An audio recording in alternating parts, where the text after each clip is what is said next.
Kwa utulivu huu tusogee mbele za Mungu kwa unyenyekevu, tukimwambia Mungu kama yale yatamanio mengi ya vitu ndivyo ambavyo roho yangu inaenda nawe asubuhi ya leo, ndivyo ambavyo roho yangu inakutamani asubuhi ya leo, ndivyo ambavyo natamani kukaa na wewe asubuhi ya leo. Yesu, nina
jinsi ulivyokuwa mwaminifu kwenye maisha yetu. Asante kwa upendeleo ambao umetupa kama watoto wako. Asante kwa baba, asante kwa mama, asante kwa watoto, asante kwa vijana wa kike kwa kiume. Asante kwa neema ambayo umetupa kukusanyika katika nyua zako asubuhi ya leo. Ninakushukuru Mungu uliye hai kwa ajili hata ya wale ambao wako online katika mataifa mbalimbali wanafuatilia ibada hii. Bwana, ninaomba neno lako linaposhuka mahali hapa likaende kutugusa na kutusaidia na kutuwezesha kupiga hatua moja zaidi katika ulimwengu wa mwili, ulimwengu wa roho na katika maisha yetu kwa ujumla, katika jina la Yesu. Tunajifunika mikononi mwako nguvu za giza, mapepo, majini, vibwengo, maogaji, wachawi, majini wa kuzimu, kila nguvu ya giza inayojidhihirisha mahali hapa kupingana na neno lako, ninainyamazisha kwa jina la Yesu. Tunapochukua safari katika neno lako, Bwana, tunaomba mkono wako uende pamoja na sisi, nguvu zako za neno lako likapate kugusa kila mmoja wetu kwa viwango vingine. Asiwepo hata mmoja atakayetoka kama alivyoingia mahali hapa. Kila aliyeingia mahali hapa atoke akiwa mpya, atoke akiwa tofauti kwa namna na jinsi ya tofauti.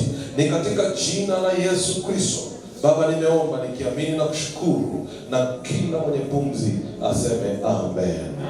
Unaweza ukampigia Yesu makofi. Yes. Unaweza ukaketi kwenye uwepo wa Bwana Yesu. Haleluya. Bwana Yesu asifiwe. Amen. Kipekee napenda kuchukua nafasi hii kumshukuru Mungu kwa namna ambavyo ametuhudumia kwa siku 11 mahali hapa. Nichukue fursa hii kuwashukuru watumishi wa Mungu kwa namna ambavyo tumekuwa nao. Hakuna siku wamekosa katika siku hizi 11. Hii ni kuonesha kwamba walichukulia hii huduma serious. Niwashukuru wazee wa usharika huu ambao pia tumeungana nao hatua kwa hatua, hawajawahi kuniacha mpweke. Niwashukuru watumishi wa Mungu, mabibi na mabwana, kwa uwepo wenu katika kusanyiko hilo la siku 11. Mungu akubariki katika jina la Yesu. Amen. Nisaidie kumshika jirani yako mkono wake wa kushoto na wa kulia na kushoto. Jirani yako wa kulia na kushoto, mshike mkono mara moja, alafu paza sauti yako, sema jirani yangu, hongera sana. Hongera sana. Ni siku nyingine ya Bwana. Na ya kipekee. Na kwa kweli. Tuko live. Uwe makini. Unaenda mbali sana. Na kwa neema hii. Mungu akupeleke mbali kimaisha. Katika kila hatua ulionayo. Kwa jina la Yesu. Sema amen. Amen. Pigie Yesu makofi kabisa.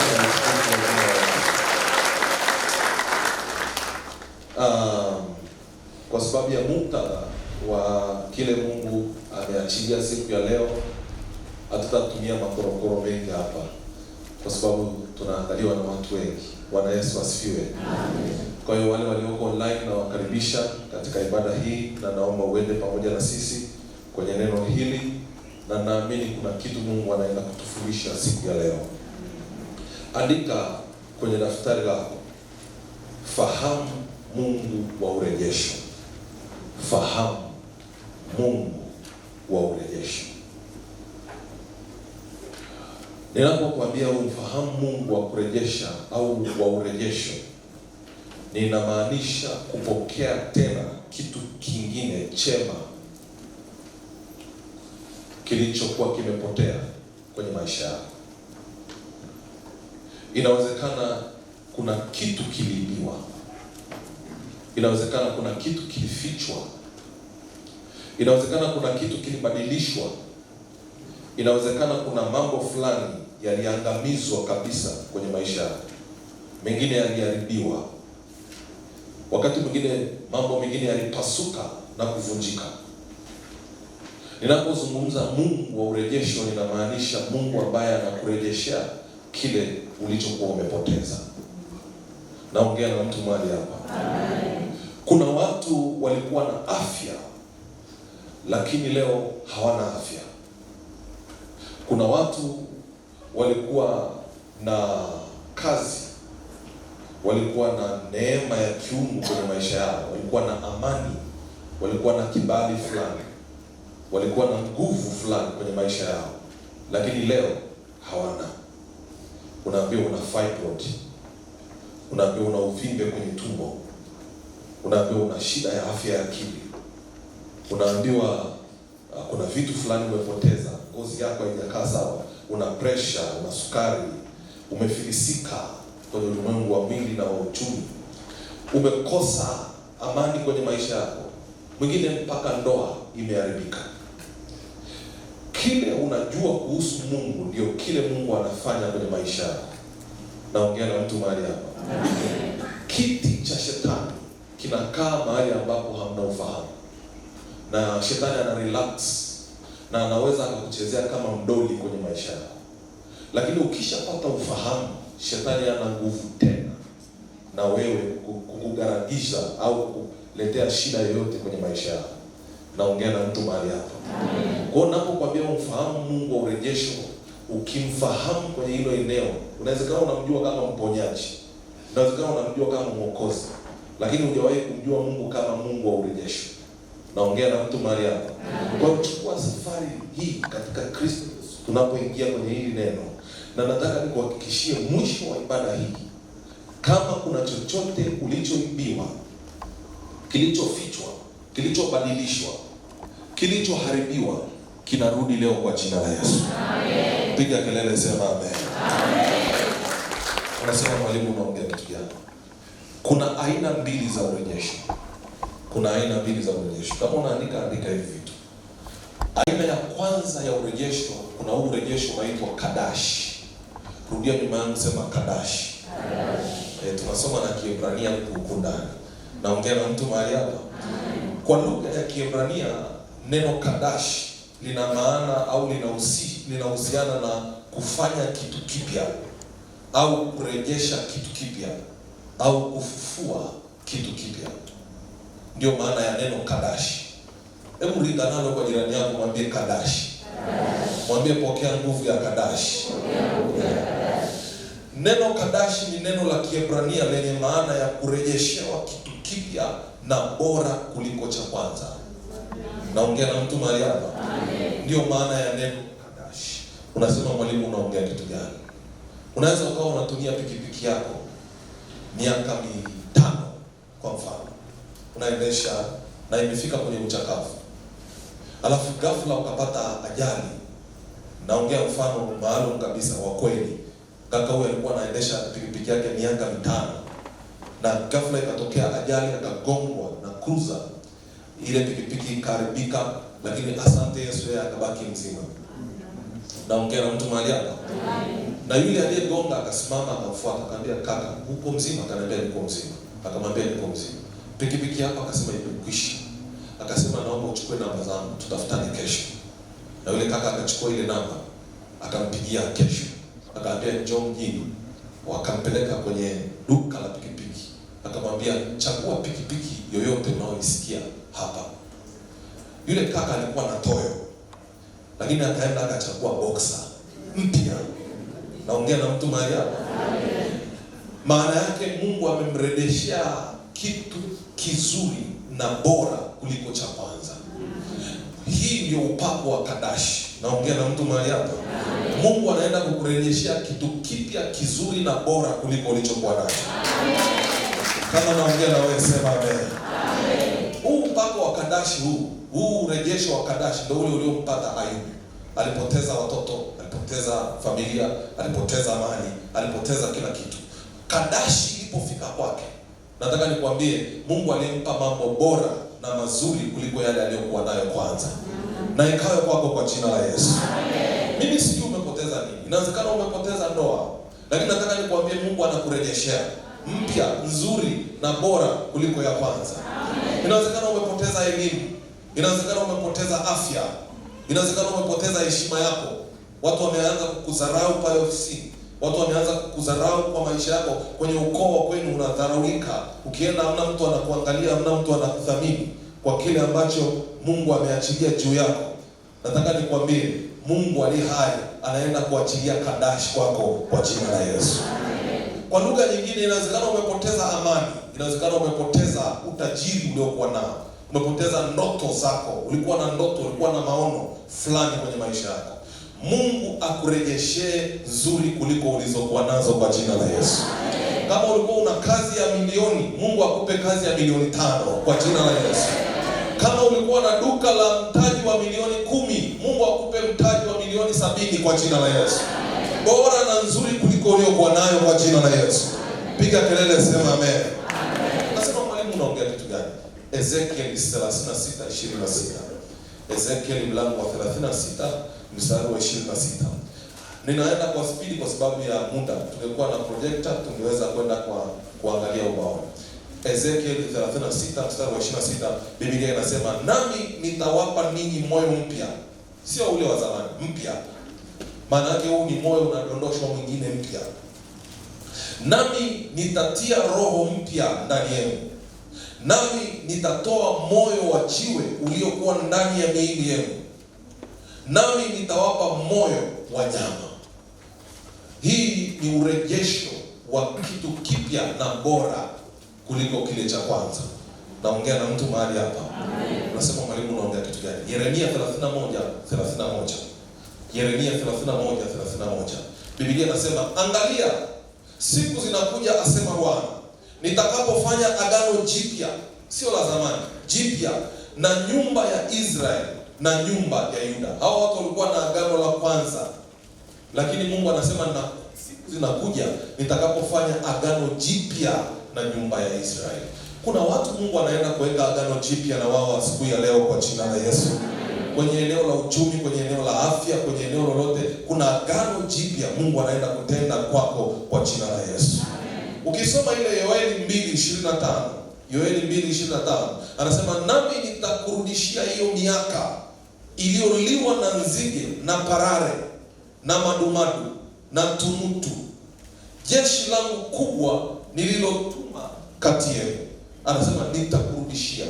Sijui inawezekana kuna namna ulikuwa unaona malengo yako, lakini unaona umri unaenda na hujafikia malengo. Unaona kama miaka inaenda sasa na kuna mahali hujafika. Huyu Mungu wa urejesho anasema nitakurudishia miaka yako iliyoliwa na nzige na parare na tunutu na madumadu katika jina la Yesu. Piga kelele, sema amen. Rudia tena, sema amen. Sema nyuma yangu, sema napokea upako wa Kadash ndani yangu. Urejesho huu wa kupewa kitu kipya na bora kuliko kile ulichokuwa nacho kwanza, Mungu aachie juu yako kwa jina la Yesu. Lakini kuna aina ya pili ya urejesho. Aina ya pili ya urejesho inaitwa tikkun. Rudia nyuma yangu, sema tikkun. Kuna watu wananishangaa. Mwangalie jirani yako, mlingie kidogo na Kiebrania, mwambie tikkun. Wewe ukiingia tu kwenye internet au popote, andika neno hili la Kiebrania tikkun, itakuletea maana yake. Tikkuni ni neno la Kiebrania linalomaanisha urekebishaji au urejesho. Naongea na mtu mahali hapa. Linatokana na kitenzi kinachosema liteke, ambacho kinamaanisha kutengeneza au kurekebisha. Hapa huu upako au hii neema ya urejesho, Mungu hakupi kitu kipya. Anachukua kile ulichonacho, anarekebisha. Naongea na mtu mahali hapa. Anakitengeneza kinakaa sawa sawa kwenye maisha yako. Nyumba inapopata kreki, huwezi kuibomoa alafu kaanza kujenga mpya. Kreki huwa tunairekebisha. Unaita fundi, anapiga tindo hapo, anaweka kama ni nondo, kama ni wire mesh au kama ni nini, anaziba kreki.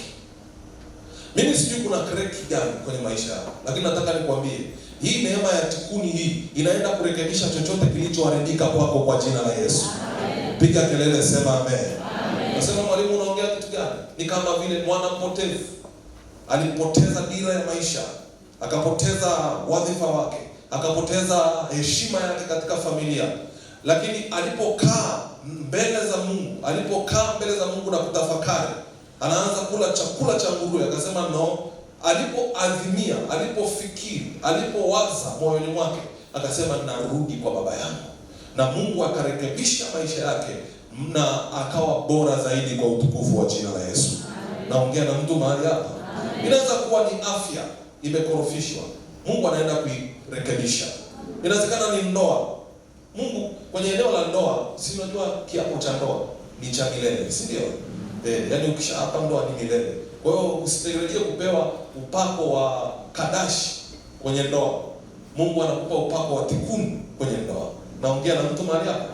Maana yake lile ni agano la milele. Na maana Mungu anachoachia, anaachia tikuni, anarekebisha. Hichi kitu ambacho hakijakaa sawa, kinakaa sawa na unakaa katika paradiso yako kwa utukufu wa jina la Yesu. Inawezekana ni mahusiano, inawezekana ni uchumi, biashara, inawezekana ni jamii, inawezekana ni taifa, inawezekana ni elimu ya watoto wako. Huu upako wa tikuni upite kwako kwa jina la Yesu. Naongea na mtu mahali hapa. Amen. Mimi sijui unapita wapi. Inawezekana ni kesi fulani umesingiziwa. Inawezekana unaitwa mchawi kwenye kijiji chako. Inawezekana umefika mahali jina lako limechafuliwa. Watu wamelichafua kwenye maisha yako. Na ukifika mahali unashindwa hata kuona unaanzia wapi. Nataka nikwambie leo hii kwa ibada hii, hii tikuni hii inaenda kurekebisha vyote kwa utukufu wa jina la Yesu. Unasema mwalimu unaongea kitu gani? Yohana 11 mstari wa 43 na 44. Yohana 11:43 na 44. Biblia inasema Yohana 11:43 na 44. Biblia inasema naye akiisha kusema hayo, akalia kwa sauti kuu, Lazaro, njoo huku nje. Akatoka yule aliyekuwa amekufa, amefungwa sanda miguuni na mikononi, na uso wake umefungwa leso. Naye Yesu akawaambia, mfungueni mkamwache aende zake. Nataka uone vitu vichache hapa. Huyu Lazaro maisha yake yalikuwa yamekufa. Na Mungu Yesu anapoenda pale anasema sasa huyu mtu natakiwa niachilie kitu kinaitwa tikuni, nirejeshe kwa urejesho wa kurekebisha kilichokufa kiwe hai. Naongea na mtu mahali hapa. Akamuita Lazaro, toka nje, na Lazaro akatoka. Cheki sasa hapa kuna vitu vichache hapa. Mwanadamu shetani wanafunga vitu vitatu kwenye maisha ya mtu. Akatoka nje yeye aliyekuwa amekufa, amefungwa sana miguuni. Kwa hiyo adui atafunga miguu yako. Usiwe na kasi, usiwe na uwezo wa kuwa na neema ya kupenya katika maeneo fulani. Lakini amesema na mikononi na uso. Adui anafunga vitu vitatu. Anafunga miguu, anafunga mikono, anafunga kichwa. Ukifungwa kichwa dada, umefungwa maamuzi yako. Umefungwa kufikiri kwako. Umefungwa kuwaza kwako. Ukifungwa mikono, umefungwa kiti cha uchumi. Maana yake Biblia inasema atabariki kazi za mikono yako. Huyu bwana huyu alikuwa amefungwa kichwa, amefungwa mikono, amefungwa na miguu. Maana yake huyu mtu ni mfu. Na watu wengi tunatembea tuko hai tunapumua, lakini kichwa kimefungwa. Mikono imefungwa na miguu imefungwa. Upo tu wewe na mapambio na kunena kwa lugha, lakini hamna kitu kinaendelea kwenye maisha yako. Lakini nataka nikuambie leo, huu upako wa tikuni unapita kwako na kukufungua katika kila kifungo kwa jina la Yesu. Utashangaa unaanza kuwaza mambo makuu. Utashangaa unaanza kufanya kazi na unaona matokeo ya kazi ya mikono yako. Utashangaa miguu yako inavyokupeleka kwenye fursa, inavyokupeleka kwenye vitu vya maana, inavyokuunganisha na network ya watu wa muhimu kwenye maisha yako kwa viwango ambavyo hujawahi kuona. Unasema mwalimu unaongea kitu gani? Marko 2:17. Marko 2:17. Marko 2:17. Biblia inasema Yesu aliposikia aliwaambia, wenye afya hawahitaji tabibu, bali walio hawawezi. Sikuja kuwaita wenye haki, bali wenye dhambi.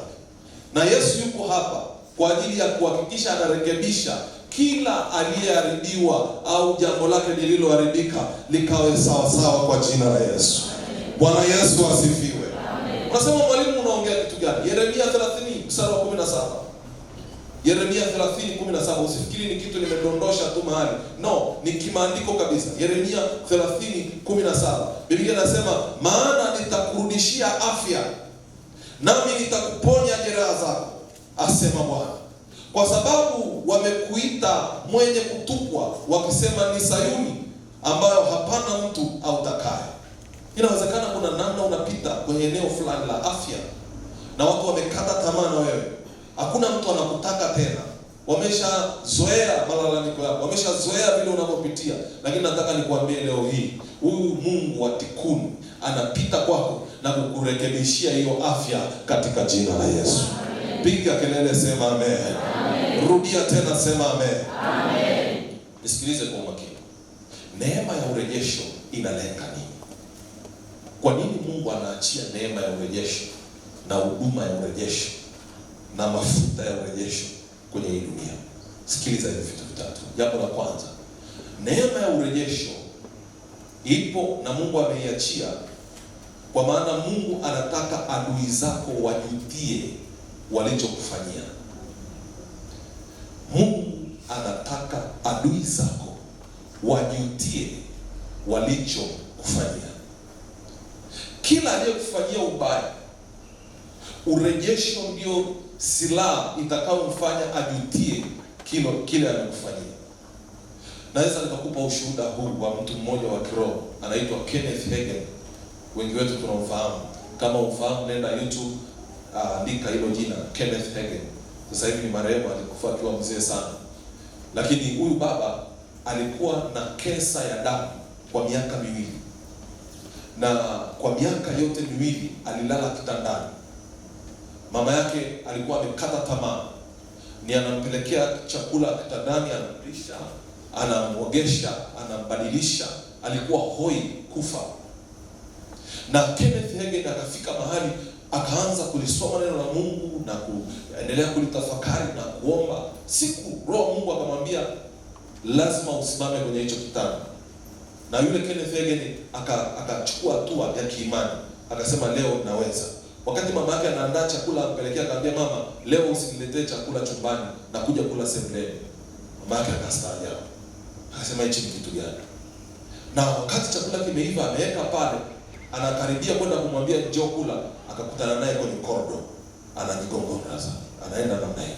Anasema mimi nina uwezo na Mungu wa urejesho anaweza akarejesha afya yangu. Yule baba akafika mezani, akala. Alipomaliza kula, aliposimama namna hii, ndio ikawa toka yake kuanzia siku hiyo. Naongea na mtu mahali hapa. Cheki sasa.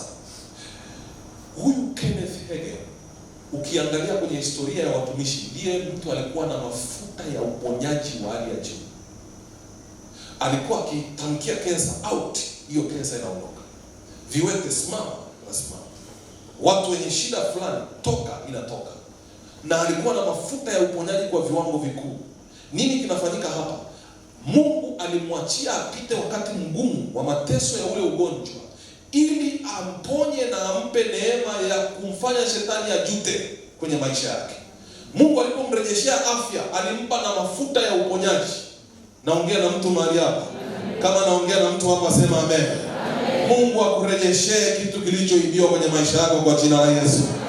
Kama yuko adui amekufanya ukawa hapo ulipo, Mungu akurejeshee, na kwa urejesho huo adui ajutie alichokifanya kwenye maisha yako kwa jina la Yesu. Piga kelele, sema amen. Amen. Unaweza ukawa umefukuzwa kazi, unaweza ukaachwa kwenye ndoa, mimi sielewi. Unaweza ukafilisika kibiashara, lakini I'm telling you, kwa upako huo urejesho Mungu anaachiaga ili wale waliokuwa wakishangilia wafike mahali wafiate midomo yao. Waseme kuna Mungu Bwana anayeweza kubadilisha kilichoharibika kwenye hii dunia. Ni nini hiki unapitia dada na umekata tamaa? Ni nini hichi dada yangu unapita na umekata tamaa kwenye maisha yako? Kaka, ni nini hichi ambacho unapita na unaona kama Mungu amekuacha? Nataka nikwambie, yuko Mungu wa urejesho na anaenda kukurejeshea ulichopoteza kwenye maisha kwa jina la Yesu. Bwana Yesu asifiwe. Wakorintho wa kwanza mlango wa 2 mstari wa 8. Wakorintho wa kwanza mlango wa 2 mstari wa 8. Anasema ambayo wenye kuitawala dunia hii hawaijui hata mmoja. Maana kama wangalijua wasingemsulubisha Bwana Yesu, wasingemsulubisha Bwana wa utukufu. Unaona hichi kitu? Shetani alifungwa macho. Akasema huyu mtu piga msalabani. haribu maisha yake, kwisha habari yake. Lakini nataka nikwambie, Mungu amekaa tu pembeni, anamwochi shetani. Anajua wewe maliza kazi yako. Baada ya kumaliza kazi yako, Mungu akamfufua Yesu. Na utukufu wa Yesu ulikuwa mara milioni ya ule aliyokuwa nao kwanza. Na Biblia inasema shetani alijuta. Kwa hiyo urejesho Mungu ameweka ili shetani aliyekusumbua, aliyekushambulia ajute alichokitenda kwenye maisha yako. Nataka nikwambie, Mungu akuachilie kwa utukufu wa kiungu. Haleluya. Bwana Yesu asifiwe. Amen. Namba mbili. Kwa nini Mungu anaachilia hii huduma ya urejesho? Mungu anaachilia huduma hii ili akufanye uwe bora kuliko ulivyokuwa mwanzo. Akufanye uwe bora kuliko ulivyokuwa mwanzo. Ayubu anapita mahali pagumu, anauliza maswali magumu. Alifika mpaka akalaani siku ya kuzaliwa kwake. Akasema, na ilaniwe siku niliyozaliwa, kwa maana amepitishwa pahali pagumu. Amejikuta mtu aliyekuwa na afya leo anakaa kwenye majivu na anaanza kujikuna na vigae. Amejikuta mtu aliyekuwa na mali na uwezo hana hata kitu cha kuweza kula na kunywa na familia yake. Akailaani na siku ya kuzaliwa kwake. Lakini Mungu wa urejesho akamrejeshea alichokuwa nacho, na lengo lake ni ili kumfanya awe bora zaidi ya alivyokuwa mwanzo. Inawezekana kuna kitu umepoteza, dada, kaka, kuna kitu umepoteza kwenye maisha yako. Nataka nikutie moyo ya kwamba Mungu anaenda kurejesha na kitakuwa bora kuliko kile ulichokuwa nacho kwanza katika maisha yako. Bwana Yesu asifiwe. Nasema, mwalimu, unaongea kitu gani? Kama angalia Shushai, wale wanaopelekaga viatu kwa Shushai. Unapopeleka kiatu chako kwa Shushai, cha kwanza huwa anachukua maji, anapitisha maji. Alafu anachukua povu. Yaani anakiharibu kwanza. Naongea na mtu mahali hapo. Alafu anakipitisha povu. Unasema sasa huyu ndo anaosha au anaharibu? Alafu akishamaliza anaweka maji, anafuta. Anakiweka juani. Nasema sasa huyu anafanya kitu gani? Hii kiatu kwenye hili jua lote si mateso. Kinakaa juani, kinakauka. Alafu kisha kauka, anachukua kiwi, anakiburuza namna hii. Alafu akishamaliza anachukua brush. Hayo ni mateso hayo. Anakwangua namna hii, anaanza kukipiga, anakipiga. Alafu akimaliza anachukua sponge laini, anaipangusa. Alafu ukiangalia kile kiatu hivi, unaanza kuona na sura yako kwenye kile kiatu. Lakini cheki process. Ili ung'ae, Mungu anaweza kukupitisha mahali pagumu. Ukapita kwenye matope, ukawekwa kwenye jua kali, ukawekwa kwenye mateso, ukakwanguliwa na brush inaumiza. Lakini Mungu anakutengeneza, anapokuja kuweka ile sponge, anakutengeneza namna hii, unaanza kung'aa mbele za watu na watu wanathamini ulicho nacho kwa jina la Yesu. Oh, mmoja aseme amen. Amen. Mimi sijui unapitia nini, lakini nataka nikwambie unachopitia ni ili uwe bora zaidi ya ulivyo leo kwa jina la Yesu.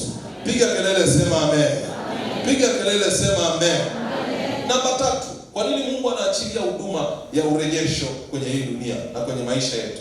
Ni ili aondoe aibu yako. Ni ili aondoe aibu yako. Kama ulikuwa ujui, aibu ni roho.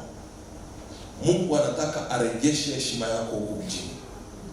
Ili uchukie vitu fulani, lazima upitishe au upitishwe kwenye vitu fulani. Ili uweze kuchukua na kupata vitu fulani kwenye maisha yako, lazima upitishwe kwenye mahali fulani pagumu.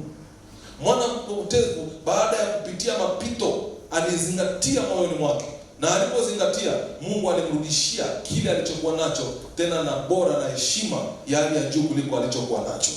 Naongea na mtu mahali hapa. Bwana Yesu asifiwe. Kama kuna aibu yoyote kwenye maisha yako, kama kuna aibu yoyote kwenye maisha yako ya kiroho, ya kimwili, ya kiuchumi, ya chochote kile, hiyo aibu Mungu aiondoe leo kwa jina la Yesu. Amen. Naongea na mtu mahali hapa. Unajua unaweza kupita mahali unaomba rapa kaka rebe shendeleko. Alafu mtu anaongea sana. Kweli na maombi haya ndio hivi. Kaibu fulani. Kweli na maombi haya ananikesha hii yote, hata chakula anashindwa kununua nyumbani kwake. Kweli na maombi haya ananikesha hii. Ndio na ugonjwa wote na bado anateseka na haya magonjwa. bado watoto wake wanafeli shule, bado watoto wake wamepitia mahali magumu. Nataka nikuambie, Mungu wa urejesho anakurejeshea leo. Hiyo aibu inaenda kuondoka kwako kwa jina la Yesu. Bwana Yesu asifiwe. Bwana Yesu asifiwe. Sikia hichi kitu kitakusaidia. Mungu anarejesha nini? Mungu anarejesha kitu gani? Kwa hiyo usifikiri kila kitu tu unarejeshewa. Kuna vitu Mungu anarejesha na ameviweka kwenye Biblia. Na nataka tunapoenda sasa kuomba hapa, Mungu apitishe huo upako wa Kadashi na Tikunu upite kwenye maisha ya kila mmoja na urejeshewe kilichopotea kwenye maisha yako. Mungu anataka uitishe menu. Kwenye ulimwengu wa roho kuna menu book ambayo imewekwa. Ni kwa lugha nyingine kuna kama buffet. Niliwapa mfano wakati fulani tulienda kwenye kikao wafanyakazi wa shirika fulani. Na mimi nilikuwa nimepelekwa pale kwa ajili ya kufanya training kwa ajili ya wale wafanyakazi. Nilikuwa nafundisha masuala ya advertisement na marketing na wafundisha. Na tulipokuwa tumewekewa menu ile sijawahi kuona kwenye maisha yangu. Ina uwezo wa kutoka hapa mpaka kule. Unakutana na kila aina ya vyakula. Hapa kuna kitimoto, hapa kuna kuku, hapa kuna red meat, hapa kuna hichi, kuna hichi. Na vimeandikwa pale chini. Mboga za kila namna. Sasa wenzetu walipoona namna hiyo wakasema, hapa si ndo penyewe. Anaingia anachota tu, anachota. Anafika katikati. Tukaona bwana mmoja ameenda akaweka mezani, alafu akachukua sahani nyingine. Akaendelea tena pale. Tena anafikiri kwamba ameambiwa kila kilichoko pale unatakiwa kula. Naongea na mtu mahali hapo. Ndio yule mtaalamu wa masuala ya buffet akaja akasema, jamani, naomba niwape elimu. Hapa kuna vyakula vya aina mbalimbali. Lakini vyakula vingi vinafanana kwenye utendaji wa kazi katika mwili. Hii ni red meat, hii ni red meat, ni kitu kile kile. Huu ni wali mweupe, huu ni wa manjano, huu ni wali pilau. Kwa hiyo huu wote tu ni wali. Unaweza ukachagua leo ule wali au mweupe au ule pilau. Sio lazima ubebe kila kitu. Na watu wakarudi sasa wakaanza kuchukua kile wanachokitaji. Kwenye ulimwengu wa roho kuna buffet. Na buffet ya urejesho ina vitu vyake. Huwezi tu kuomba urejesho kwa kila kitu. Kuna mambo fulani ambayo Mungu ameyaweka kibibilia ambayo unaenda mbele za Mungu unamwambia Mungu, kwenye buffet yako kuna urejesho wa hichi kitu. Naomba unirejeshe kwa upako wa Tikuni, kwa upako wa Kadashi. Oh, glory to God, glory to God. Bwana Yesu asifiwe. Namba moja, Mungu anarejesha nini? Namba moja, Mungu anataka akurejeshe mahusiano yake na yeye. Hicho ndio menu ya kwanza kwenye ulimwengu wa roho. Mungu anataka urejeshe mahusiano yako kwake na yeye. Mungu hapendi ukiwa baridi. Mungu hapendi ukiwa mzito kwenye vitu vya kiroho. Mungu anataka uwe sharp. Mungu anataka urejeshe uhusiano wako na Mungu. Hiyo ndio menu ya kwanza ya urejesho. Hii kitu uko mzito kwenye maombi, mzito kwenye neno, mzito kwenye utumishi wa Mungu, mzito kwenye huduma. Kaka, Mungu hapendi. Anataka kurejeshea uhusiano wako na yeye. Mtikise jirani yako mwambie, rejesha uhusiano wako na Mungu. Kama naongea na wewe sema amen. Mungu hapendi umsikie kupitia watu. Mungu anapenda umsikie kupitia yeye. Usiongee wewe na yeye. Hii kitu, kila kitu. Mtumishi fulani alizungumza. Unajua nabii fulani alisema. Mwalimu fulani alisema. Amnaga siku unasema Mungu amenisemesha. Nataka ukitoka kwenye hii ibada uanze kubadilisha vocabulary. Mtu akikwambia, "Kwa nini unafanya?" Sema, "Mungu aliniambia." Sio nabii aliniambia. Sio mtumishi fulani aliniambia. Mungu amekusemesha nini kwenye hii biashara? Mungu amekusemesha nini kuhusiana na afya? Mungu amekusemesha nini kuhusiana na uchumi wako? Naongea na mtu mahali hapa. Tikisa jirani yako mwambie, pandisha kiroho chako. Hii ndio kitu Mungu anaenda kurejesha kwako leo kwa jina la Yesu.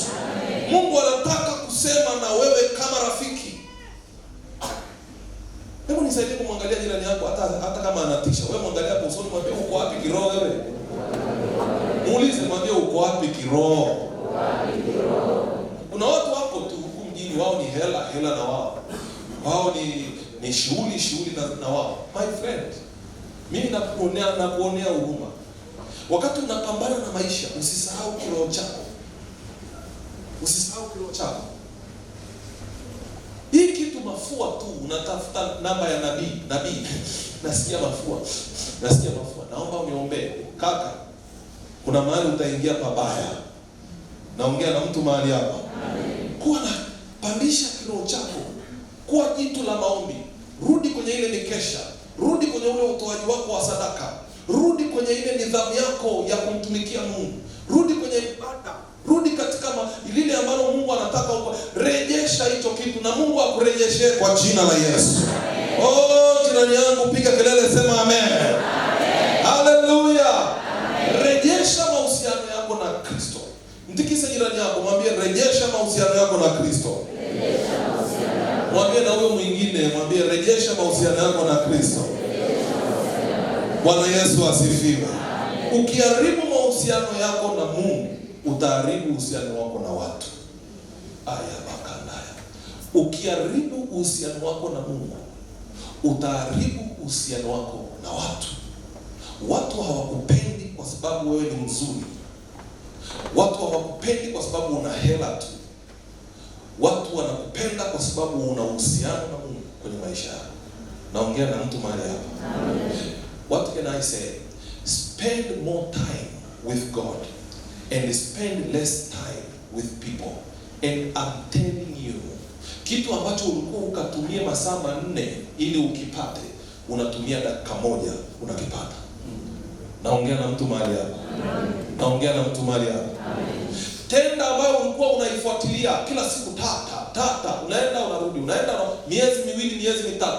Ukiingia mbele za Mungu na kuachilia mahusiano yako na kutengeneza na kutenga muda mwingi na Mungu, Mungu anakupa dakika chache za kuipata hii tenda kwa viwango ambavyo hujawahi kuona.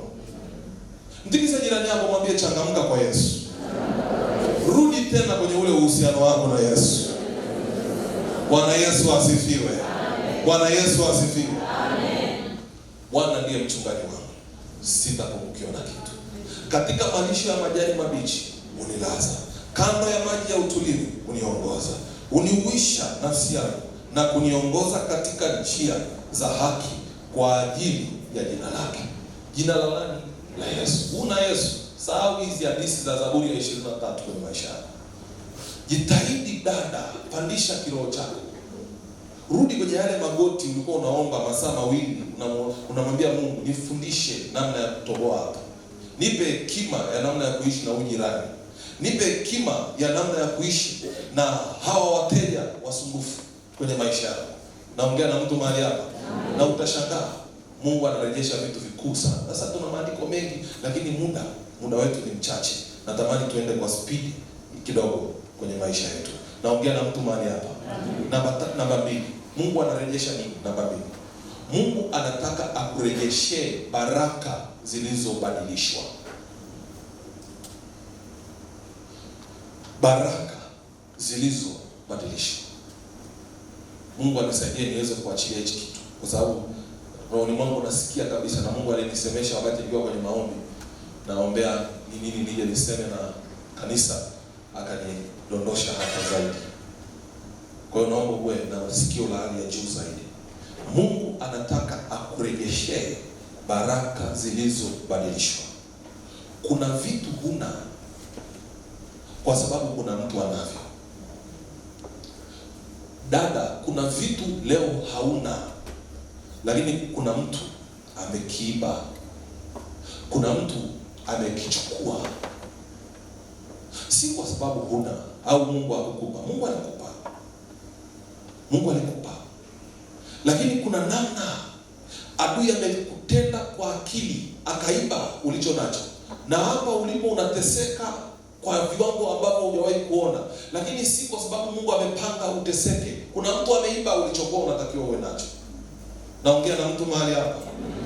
Kazi ya adui maishani kwetu ni kubadilisha maisha ya watu. Kazi ya adui ni kubadilisha maisha ya mtu kwenye hii dunia. Unapanda mahindi, unavuna miiba. Unapanda ukarimu, unavuna matusi. Ulimlea huyu mtoto miaka kadhaa, toka alikuwa hataki kuvaa nguo, umempandisha, umemlea, umempandisha. Leo amekuwa ana kazi, ni mwajiri wa kampuni fulani, anakupiga vita, anakwambia wapi wewe, anakutukana matusi yote. Unapanda kitu chema, unavuna kitu kibaya. Maana yake nini? Adui anabadilisha. Kuna watu leo hawana kazi, lakini kuna watu wamebeba kazi yao. Kuna watu hawana ndoa, lakini kuna mtu amebeba ndoa yake. Kuna watu hawana afya, lakini hiyo afya kuna mtu ameichukua. Kuna watu hawana heshima, lakini heshima yako imechukuliwa na watu fulani. Kuna mtu hana cheo, huna huduma, huna amani, na unachukulia tu poa. My friend, leo hii kila kilichobadilishwa kwako tunakirejesha kwa jina la Yesu. Mpinge adui aliyebadilisha baraka zako zirejeshwe kwa viwango ambavyo hujawahi kuona. Mungu anaweza kubadilisha laana na kuwa baraka. Mungu anaweza kubadilisha aibu yako ikawa heshima. Mungu anaweza kubadilisha mateso na kuwa amani kwenye maisha yako. Mtu mmoja aseme amen. Amen. Mwalimu, unaongea kitu gani? Hii naomba ufungue Wafalme wa kwanza. Fungua hapo, muhimu sana. Wafalme wa kwanza, mlango ule wa 3, mstari wa 19 mpaka ule wa 21. First Kings chapter 3 verse 19 to 21. Wafalme wa kwanza, mlango wa 3, mstari wa 19 mpaka ule wa 21. Naomba nisome kwa jina la Yesu. Na mtoto wa mwanamke huyu akafa usiku. Rudia nyuma yangu, sema akafa usiku. Maana alimlalia. Hapo usirudie. Maana alimlalia. Akaondoka katika kati ya usiku, akamuondoa mtoto wangu ubavuni pangu, mimi mjakazi wako nilipokuwa usingizini, akamweka kifuani pake, na mtoto wake mwenyewe aliyekuwa amekufa akamweka kifuani pangu. Nilipoondoka asubuhi nimnyonyeshe mtoto wangu, kumbe amekufa. Hata asubuhi nilipomtazama sana, kumbe si mtoto wangu niliyemzaa. Mstari wa 23. Ndipo mfalme akasema, huyu anasema mtoto wangu yu hai na mtoto wako amekufa. Na huyu anasema si hivyo, bali mtoto aliyekufa ni wako na mtoto aliye hai ni wako. Hii kitu ndio inaendelea kwenye haya maisha.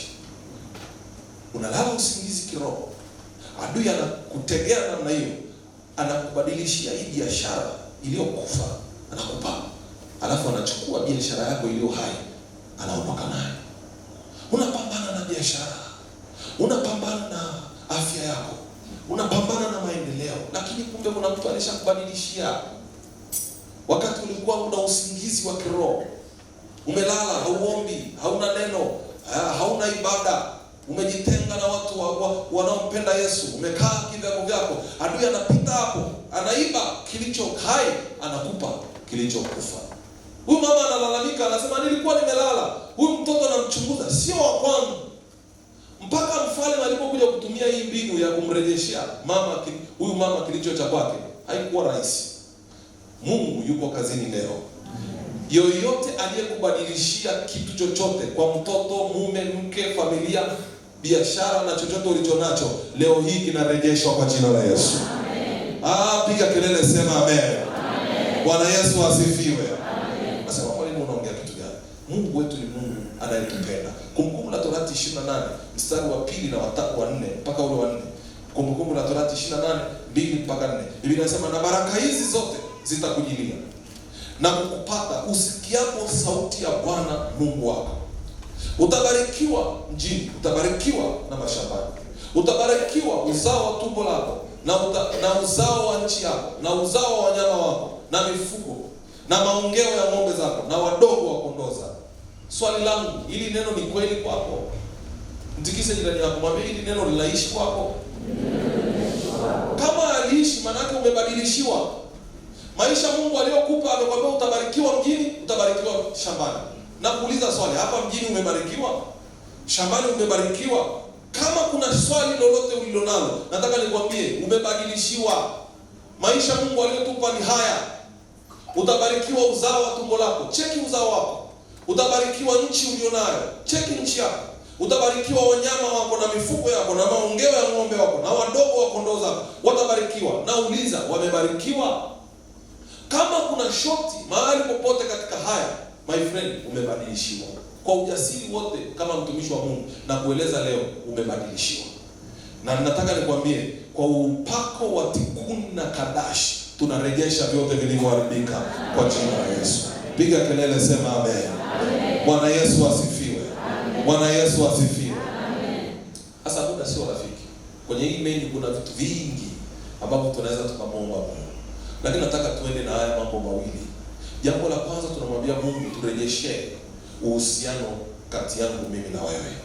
Vile ambavyo adui alikuwa ameviiba, ameua, amevikata, ulikuwa na kiu ya neno, ulikuwa na kiu ya maombi, ulikuwa na kiu ya kumtafuta Bwana, ulikuwa na kiu ya cha Mungu, kutenda cha Bwana. Ulikuwa ukiona kitu cha Mungu akiendi vizuri unasikia hasira na unaanza kusimama unasema sina hela ya shati, sina hela ya chakula lakini natoa ili Mungu asiaibike. Unapandisha hasira ya kimungu. Lakini leo hii ni kama umekuwa Ichabod, imeibiwa hiyo kiu.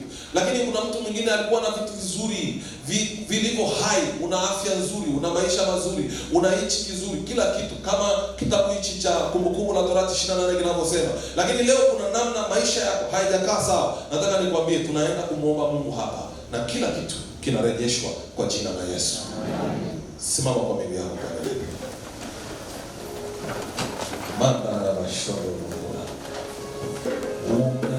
Unaweza kufanya. Unaweza kutenda. Mambo makubwa.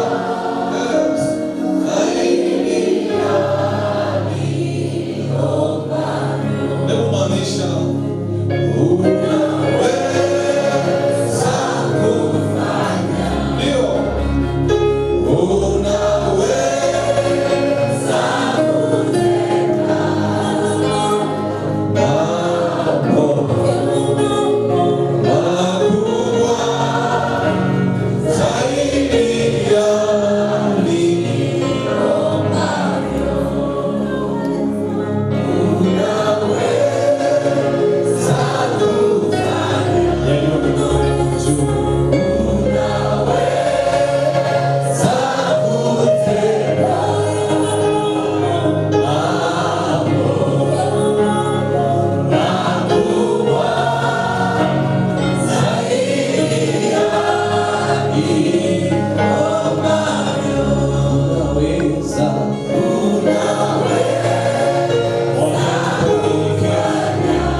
Tulia mbele za Mungu. Mungu Kadesh yuko hapa. Mungu ambaye alimwambia Hezekia, tabiri juu ya mifupa mikavu. Hezekia akasema, kwa neno lako hii mifupa inaweza ikarudi ikawa jeshi kubwa. Huyo Mungu yupo kwenye familia yako majira haya, yuko kwenye ndoa yako, yuko kwenye uchumi wako, yuko kule kazini. Anaweza kurejesha heshima iliyoibiwa, anaweza kurejesha afya iliyoibiwa, anaweza kurejesha uchumi uliotafunwa, anaweza akaufanya upya kabisa. Kadesh yuko hapa kwa ajili yako. Karadarabatai, Mungu watukufu mandorobote. Na kuna watu wamekata tamaa kwenye hiyo hali, ameona kama imekuwa kama sehemu ya maisha yake. Hii ibada inatabiri upya kwenye kila kitu cha maisha yako. Haijalishi ni uchumi, haijalishi ni ndoa, haijalishi ni mahusiano na Mungu. Mungu tikuu anaweza kurejesha hali yako. Hata kama there is a kind of tiredness of that situation, lakini Mungu yupo, asiye kuchoka, asiyebagua, asiye na upendeleo. Anaweza kufinyanga akatengeneza kitu kizuri. Mungu Kadesh yuko hapa kwenye ibada hii. Karadarabato. Ninaona Mungu akirejesha vitu kwenye maisha yako. Ni imani yako tu, ni imani yako tu kujiunganisha na hii madhabahu na hilo neno la Mungu kwa moyo, kwa imani, kwa ujasiri, na kusema, Mungu niko hapa, nataka nishinyangwe, nataka nirejeshewe, nataka nirejeshewe. Kuna namna ulikuwa unashika pesa, unaona wateja, sasa hivi huoni, ni kama kumekauka, hauoni muujiza wa maisha yako, haioni nyota yako, haing'ai kama ilivyokuwa inang'aa, kwa sababu pameibiwa, pameharibiwa. Lakini hebu jiachilie mbele ya Mungu ambaye anaweza kurejesha. Malakatayaba.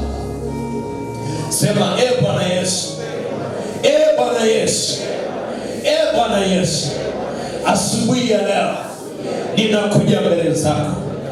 Asubuhi ya leo ninakuja mbele zako. Ninaomba Bwana unisaidie.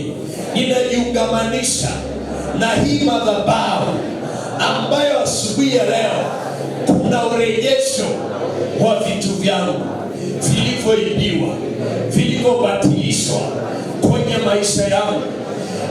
Yesu, nisaidie, nisaidie, nirehemu. Kama kuna namna nimekuwa sababu ya kufungwa kwangu, ya kuibiwa kwangu, ya kuonewa kwangu, asubuhi ya leo ninavaa ujasiri na upako unaotoka kwenye hii madhabahu, ili Yesu ufanye urejesho kwenye maisha yangu, ufanye urejesho kwenye familia yangu, ufanye urejesho kwenye ndoa yetu, ufanye urejesho kwa watoto wetu, ufanye urejesho kwenye kazi yangu, ufanye urejesho kwenye uchumi wangu, ufanye urejesho kwenye maisha yangu. Kila kilichoibiwa, kila kilichobatilishwa, kila kilichoibiwa, kilichoharibiwa, kilichobatilishwa na yule mwizi shetani kwenye maisha yangu, asubuhi ya leo ninakirejesha.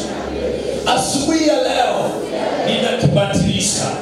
Kila zuio lililowekwa ndani yangu, lililowekwa ndani yangu ili nisione fahari na upendo na furaha yako ndani yangu, asubuhi ya leo kinarejeshwa tena, kinarejeshwa tena. Chochote kile kilichoharibu mahusiano yangu pamoja na wewe, asubuhi ya leo ninakirejesha, ninakirejesha. Mungu anarejesha. Tulia mbele za Mungu, tulia mbele za Mungu. Kuna roho ya urejesho imeshuka, kuna neema ya urejesho imeshuka. There is a kind of anointing imefunika kwa namna ya ajabu mno, na hiyo nguvu ya Kadesh nguvu ya tatu imeachiliwa kwa namna ya ajabu. Huo uchumi unarejeshwa, hiyo afya inarejeshwa, haya mahusiano yanarejeshwa, hiyo familia inarejeshwa, hiyo ndoa inarejeshwa. Hayo maneno yaliyotumika kuchafua ofisini, Mungu anafanya urejesho. Ndio, nguvu za Mungu zinapita. Niachilie tu, kuna namna Mungu anakuhudumia, kuna namna Mungu anafanya urejesho. Ukiweza kwa imani tu mwambie Mungu hapo ulipo, mwambie Mungu rejesha ndani yangu. Kila kilichoibiwa kinarudishwa, kila kilichoibiwa kinarudishwa, kila kilichoibiwa kinarudishwa kwa damu ya Yesu, kwa jina la Yesu, kwa damu ya Yesu, kwa jina la Yesu. Ndio Bwana, ndio Bwana, ndio Bwana, ndio Bwana. That anointing, namshangaa Mungu, ni Mungu wa ajabu mno. Kuna vitu vinatendeka huko, kuna vitu vinatendeka huko, unashangaa kwa namna ya ajabu. Hiyo afya iliyoibiwa, unajiona mdhaifu, kila mara unajitihada, unaishi kwa dawa. Kuna urejesho wa kiafya kwenye ibada, kuna urejesho wa kiafya kwenye ibada. Mando robo shakata rikataya ripo sekete ribo shakataya. Yule Mungu anayesema mimi ni mchungaji yupo katikati ya ibada hii. Yule Mungu aliyesema nitakurejeshea afya yako iliyoibiwa yuko kwenye ibada, yuko kwenye ibada. Haijalishi umekata tamaa kiasi gani kwenye eneo la maisha, unapoianza Januari 2026 kuna neema ya urejesho kwenye kila sehemu, kila sehemu, kila sehemu, kila sehemu. Fire. Anointing ya urejesho inapita mpaka kule nyuma, mpaka kule nyuma. Weka imani kwa Yesu, weka imani kwa Mungu. Neema yake imeshuka, inakurejeshea hivyo vitu vilivyoibiwa. Narejesha uchumi wako, narejesha kwa jina la Yesu, narejesha afya yako, narejesha kwa jina la Yesu. Tadaraba shakari rika panda rabako tirobo shandaraba raka panda rabakuria mandaya korobo shakarama. Hiyo aibu inaondolewa, aibu iliyokaa kwenye maisha yako inaondoka. Wamechafua jina lako, wamechafua maisha yako, wamechafua huduma yako, wamechafua watoto wako. Mungu anarejesha heshima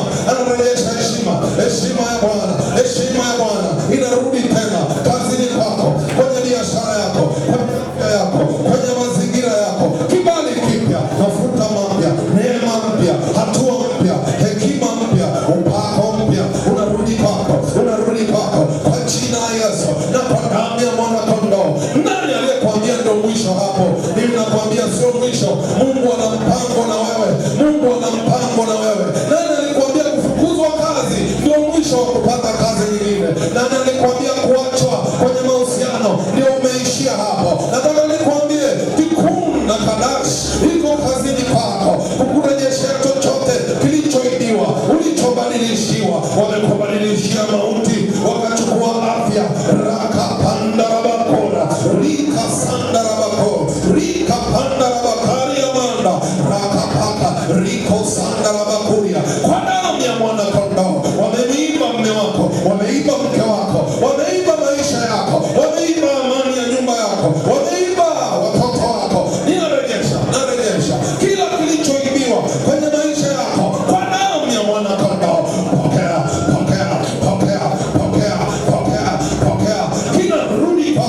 Kinarudi kwako. Ribo shaka panda ramanda. Ni miaka sasa hujaona faida kwenye kazi yako, kwenye biashara yako. Narejesha faida, narejesha mpenyo, narejesha upele kwako, narejesha ile raha ya maisha ikae tena juu yako, narejesha yale maombi ulikuwa ukiomba zamani, narejesha ile mikesha, narejesha kile kiroho chako, narejesha ile roho ya kumpenda Bwana, ya kumpenda Mungu ndani yako. Kinarudi kwa damu ya mwana kondoo. Karabakata regedegede shakata lamando rikoko. Chochote cha adui kwenye maisha yako, kwenye afya yako, kwenye kazi yako, kwenye uzao wako, hicho tunakiteketeza.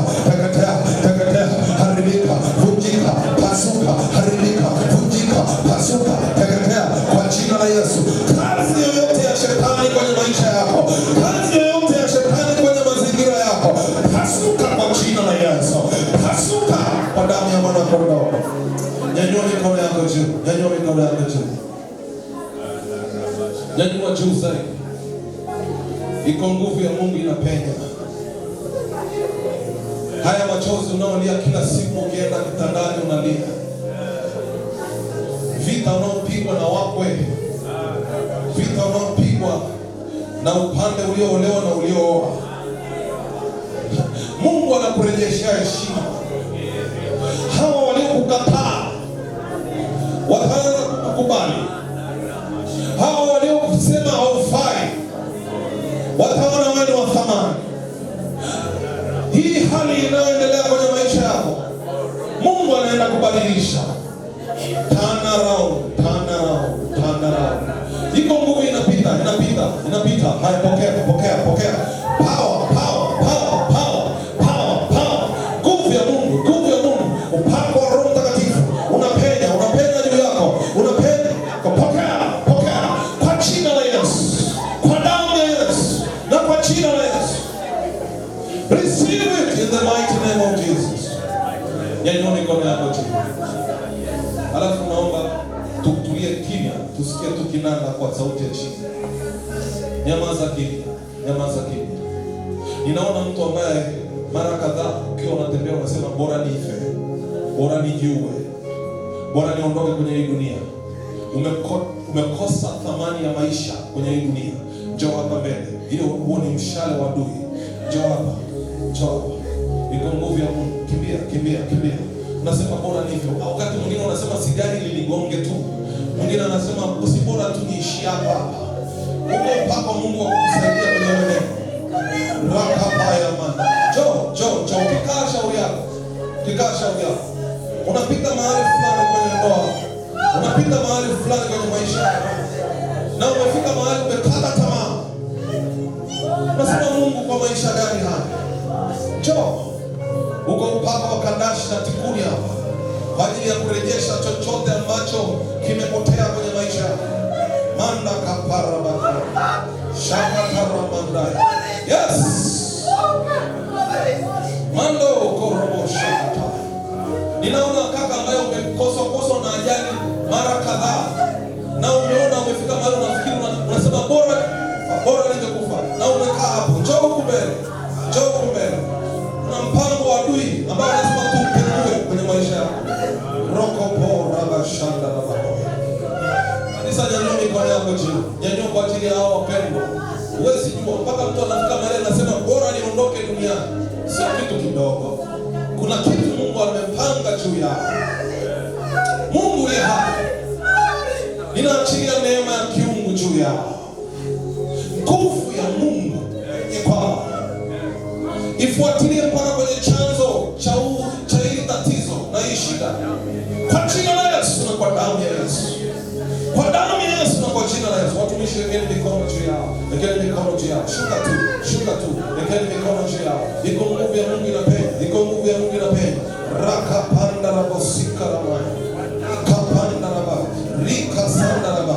Nguvu ya Mungu inapenya juu yao. Kwa damu ya Yesu. In the mighty name of Jesus. Pako Roho Mtakatifu. Unarudi tena kwa in the mighty name of Jesus. Waombaji saidia huko mbele. In the mighty name of Jesus. Kiti cha adui kinateketea. Out in the mighty name of Jesus. Fire.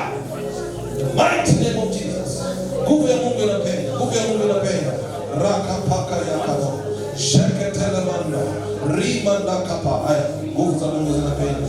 Haya maumivu na mateso ya maumivu ninakatakata kwa jina la Yesu. Out in the mighty name of Jesus. Hii ni power ya Mungu inashuka juu yako. Hichi kilichosema hakiwezekani, nataka nikwambie inawezekana.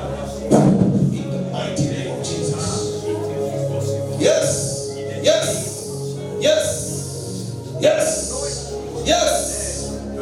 Pokea. Mafuta ya kukuvusha hapa. Nani alikwambia unafia hapa?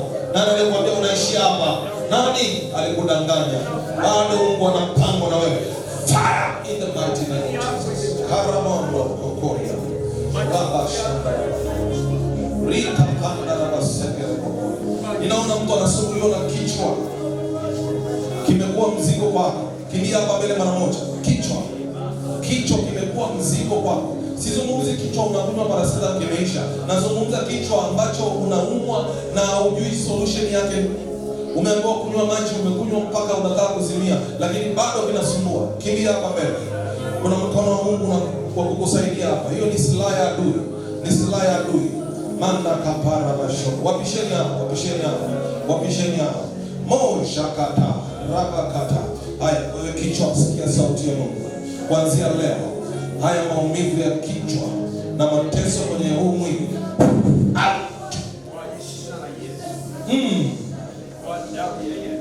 Hii mbinu ya adui imepotea. Huyu dada umemwachia kuanzia leo. Out in the mighty name of Jesus. Fire! Shika. Pokea maumivu ya kichwa. Haya, ondoka kwenye maisha ya binti huyu. Ondoka kwenye maisha ya dada huyu. Fire! Out! Hiyo inaitwa pressure. Wanakudanganya wanasema pressure. Nimeng'oa hiyo roho. Pasuka kwa damu ya mwana kondoo. Pokea nguvu za Mungu. Maumivu ya kichwa. Haya, ondoka. Achia. Out! Power of God. Ndio, unang'oka. Saidia mshika hilo tumbo. Saidia mshika tumbo lake. Shika hilo. Fire! In the mighty name of Jesus. Ndio. Nani amekwambia utakosa usingizi kwa sababu ya kichwa kuuma? Fire in the mighty name of Jesus. Karabako. Nyanyua mikono yako juu. Sema Bwana Yesu. Kila teso, kila maisha ninayoishi ambayo sio ya kwangu, leo hii nayakataa na nayarudisha kwa aliyeniletea. Kila hali ninayoipitia ambayo sio haki yangu, leo hii narudisha kwa aliyeniletea. Mungu uliye hai, nirejeshe furaha yangu, afya yangu, neema yangu, kibali changu, mafuta yangu, kiroho changu, uwepo wako, neema yako juu ya maisha yangu. Kuanzia leo ninaanza kuishi kikamilifu sawasawa na mpango wako, kwa jina la Yesu na kwa damu ya Yesu. Nitafanikiwa ninapotoka, ninapoingia. Nitafanikiwa mjini, nitafanikiwa na vijijini, kwa jina la Yesu na kwa damu ya Yesu. Nimeomba nikiamini, na upige kelele, sema amen.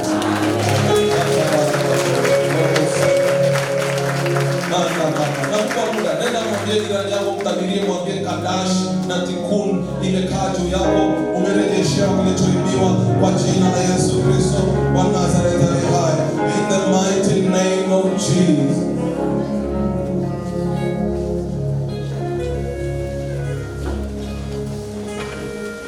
Naomba tumshangilie Bwana Yesu aliye hai.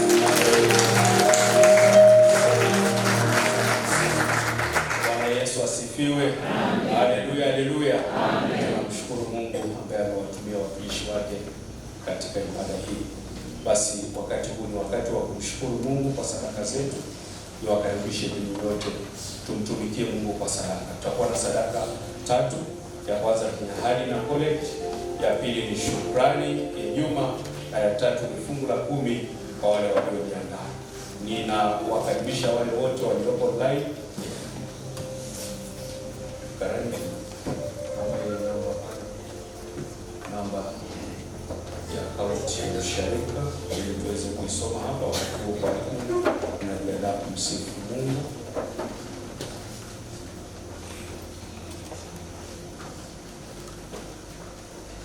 Tutaanza na ahadi na collect. Baada ya hapo tutakuja shukrani ya Mungu. Kwa sadaka kwa njia ya kushukuru Mungu. Asante, nimeambiwa kuna mtu wa shukrani anayetoa shukrani yake mbele za Mungu. Wakati huo tunaimba 333 Njooni kwa uponye, awe ameshafika hapa mbele. Wakati huo tunasubiri akaunti ya ushirika uweze kusoma kwenye ibada zetu za online. 333 Njooni kwa uponye,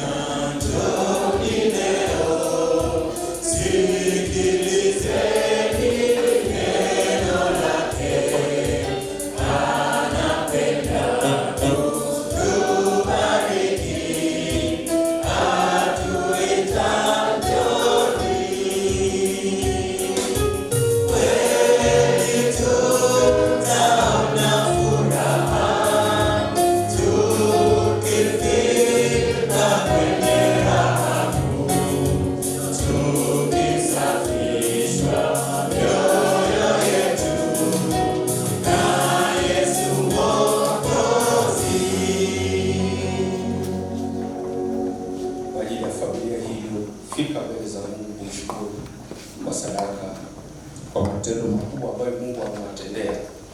Kwa ajili yenu nimechagua neno la Mungu kutoka Zaburi ya 125. Neno la Mungu linasema, wamtumainio Bwana ni kama mlima wa Sayuni ambao hautatikisika wakaa milele. Kama milima inavyoizunguka Yerusalemu, ndivyo Bwana anavyowazunguka watu wake tangu sasa na hata milele. Kwa maana fimbo ya udhalimu haitakaa juu ya fungu la wenye haki wasije wakainyosha mikono yao kwenye upotovu. Ee Bwana, watendee mema walio mema, nao walio wanyofu wa moyo. Amen. Neno hili lifanyike kuwa baraka kwenye familia yenu. Mnapokumbuka matendo makubwa ambayo Mungu amewatendea, amewafanyia, basi muendelee kumtumaini Bwana. Ufananishwe kama mlima wa Sayuni ambao hautikisiki wakati wa jua, wakati wa mafuriko, wakati wa changamoto. Ninyi muonyeshe kwamba mmeitwa na Bwana, muonyeshe kwamba mmethibitishwa mbele za uso wake kwamba ninyi si watu wa kawaida, bali ni watu waliobarikiwa. Maandiko yanasema ninyi ni uzao wa wale waliobarikiwa na Bwana. Simameni imara katika imani, simameni imara mkimtumaini Mungu siku zote hata ukamilifu wa dahari. Amen. Basi wale walioko mbele wapige magoti tuweze kumshukuru Mungu pamoja. Baba, katika jina la Yesu Kristo mwana wa Mungu aliye hai, tunaungana na familia hii na watumishi wako na wajoli wako hawa kukushukuru kwa mema mengi ulioyatenda kwa ajili ya maisha yao. Asante kwa ajili ya huduma ambayo Mungu umeweka pia ndani yao. Lakini asante kwa utunzaji wako wa kiroho na kimwili. Asante kwa kuwaepusha mbali na roho ya mauti iliyokuwa imetaka kusimama kwenye maisha, lakini wewe Mungu ukasimama kuiondoa hiyo roho na kuachilia roho ya uzima. Baba, wamtumainio Bwana ni kama mlima wa Sayuni. Ninaomba uweke uimara ndani yao, uweke imani iliyothabiti, iliyothibitishwa mbele za uso wako, ya kwamba watoto wako hawa mabaya hayatawapata wao, kwa kuwa wewe utaagiza wizara ile ya ulinzi kutoka mbinguni iwalinde na kuwaongoza na kuwafunika kwa damu yako. Baba, ninawaeka sasa mikononi mwako. Unyoshe mkono wako, upokee sadaka zao walizozileta kwenye madhabahu hii. Mungu wa mbingu na nchi, wewe unapoiona sadaka unaangalia na haja ya moyo wa mtu, maana hazina ya mtu ilipo ndipo na moyo wake ulipo. Tunakuomba Mungu wa mbingu na nchi, sadaka hii iwe sababu ya wewe kupata uhalali wa kukaa kwenye familia hii, wa kukaa kwenye maisha yao, wa kutembea pamoja nao na kuwalinda kwenye kila jambo ambalo watalifanya kwenye maisha yao. Katika jina la Yesu, bariki naye huyu aliyemsindikiza na huyu anayetoa shukrani yake. Baba, ninaomba ipate kibali mbele za uso wako. Amen. Pokeeni baraka za Mungu. Bwana Mungu akubarikie na kukulinda. Bwana Mungu akuangazie nuru za uso wake na akufadhili. Bwana Mungu akuinulie uso wake na akupe amani ya kutosha. Katika jina la Mungu Baba, la Mwana na la Roho Mtakatifu. Amen. Mungu awabariki sana mzee wa ushirika pamoja na mama. Mungu awatunze na endelee kuimarisha. Karibuni mumtumikie Mungu kwa sadaka zenu na uso wa Bwana uende pamoja. Yale mafungu yaliyobaki, fungu la 2. Njoni kwa Yesu, fuateni, iweni mioyo, itikeni, kweli ni ngoma, ikingalo, hatari zozote. Kweli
namba zetu ambazo tunazitumia kupokea sadaka kwenye usharika wa Mtakatifu Stefano.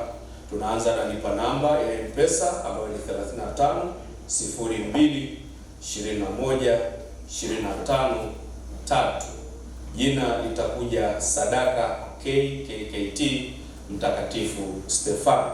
Na kwa wale wanaotumia CRDB, namba ya akaunti ni 01 50 21 36 49 600. Narudia tena 01 50 21 36 49 600. Jina litakuja KKKT usharika wa Mtakatifu Stefano.